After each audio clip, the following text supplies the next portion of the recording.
सेमगा अदुगुम्बा mighty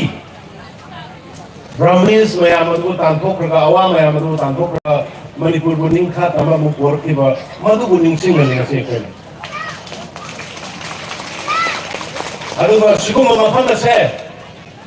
सिगुम्बा मफम असे सुंसोय सोयनाय honourable chief minister Assam Himanta Biswa Sarma ji दा हाइजरका दा ngasi मफम सिदा नरसिंह अमदी गंभीर सिंह महाराज की निंसिंग कुबममा मसिदा सानन मगिदमक अथुबा मतन थोक पाइखनी है जैसे आई ngasi मैमदा हाजब थमजरंदे मधुमगना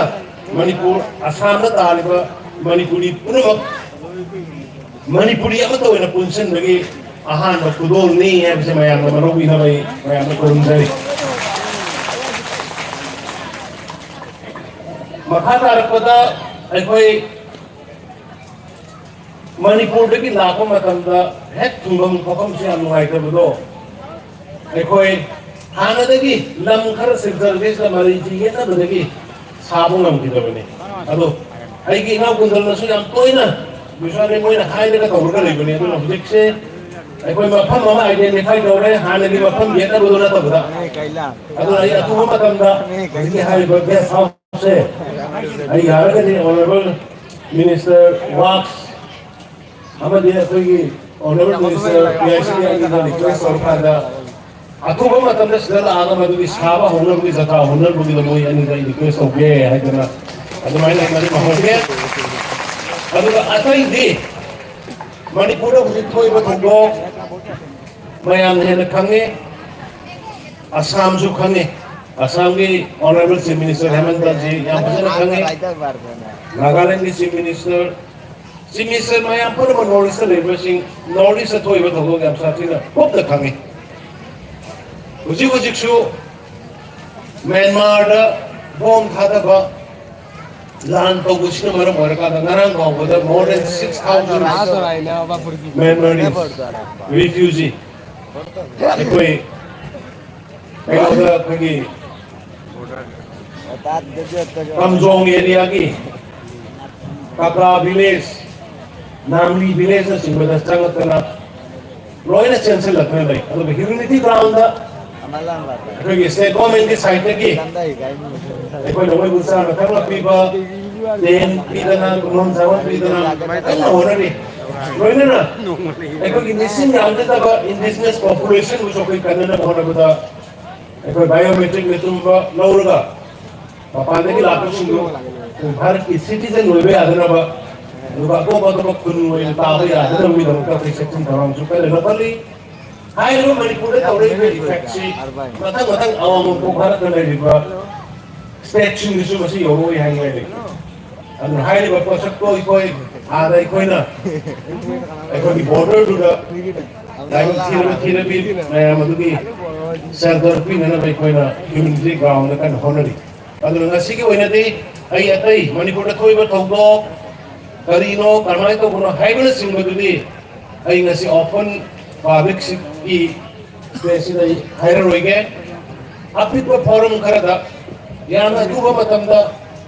ngasi लेबिरिबे leader मयाम पुनमक Vishnupriya Manipuri सिंगी अदुगा Manipuri Meitei Assamese Manipuri सिंग अदुगा मैतै बांगल लैरिको मयाम पुनमक अपुनबा ग्रुप अमा अथुबा मतमदा इम्फालदा और गुवाहाटीदा आई इनवाइट तौजराकाना सब साब कोइना सकगदबा कमिटी एमा अपुनबगी कमिटी एमा सेमकांदा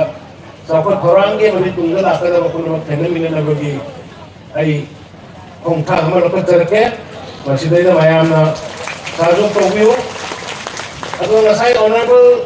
मिनिस्टर गोविंदास ना हाई गिबो दुमाइना आई कोई माइंडसेट कर चेंज सोचे मचे तारु के वापस भादोक्षे मिपुंग खुदिमक लीडर होइबे आरोय अकोय सेदा आमिने अकोय मंगा तौची चीफ मिनिस्टर रोइने चीफ मिनिस्टर पर होइबे आरो मागी लाइबक के तमंबा अदुन चीफ मिनिस्टर होइने कुनो बात तो सुमाय तो असम में लेकिन पे मैं आमदा इन अपील तौनिंगसे कनागुमा ऑर्गेनाइजेशन नमन नत्र कनागुमा ऑर्गेनाइजेशन ना हबक म तरको मतंदा support होनिंगे पुंसन ननिंगे mang the human may chapter there, Poita, and American Messenger is Sangro Yaragadibu. New York Thermal, Madu is 9 years.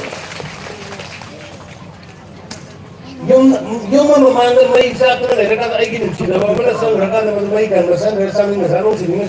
Yao in a little bit. What do you mean it? Ahan brother, New York Thermal, the man the may child, Yumgo. Nataga Dosata River, Imungo, Madu, Kanana Honda by New York Tamoyo, you can move with Tamoyo. The state in a Karabushi, Amiana Singer, the Koisangaroi, Visnupia, Yaw, the Koisangaroi, Adu Neva, she was in there. That in she was in there. Going to Masagi, popularity, Tana Honda. Wasabi, popularity, popularity di Tano Thamone, popularity di Tano Thamto, popularity Pradana Masakaran Yaragate, all the Tobu Yambi, how we sang with sacrifice. Adu Kanda Lakani, Aduga,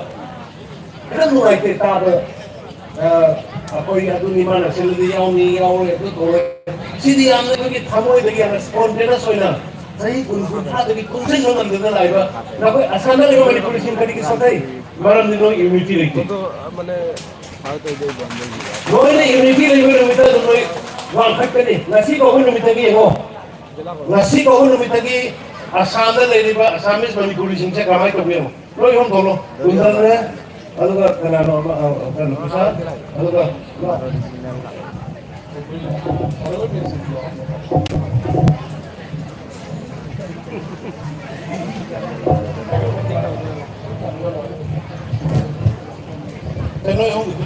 No hombre, oh, saya ngasih lagi nih, ngasih lagi koi pule, asal dari apa, Maitai Panggal Bisupria, awam mak puna Manipuri ngata ni, atau Asamis Manipuri ni ada ngasih ilah kome, sigi oiba agreement nama pasal inaraga apun mak committee na siapa ga makha tarak pada ikut kisah kot forum kita kuning mak puna sami nargani hai basa maya na thaja ba pijaram ke maya puna thaga sami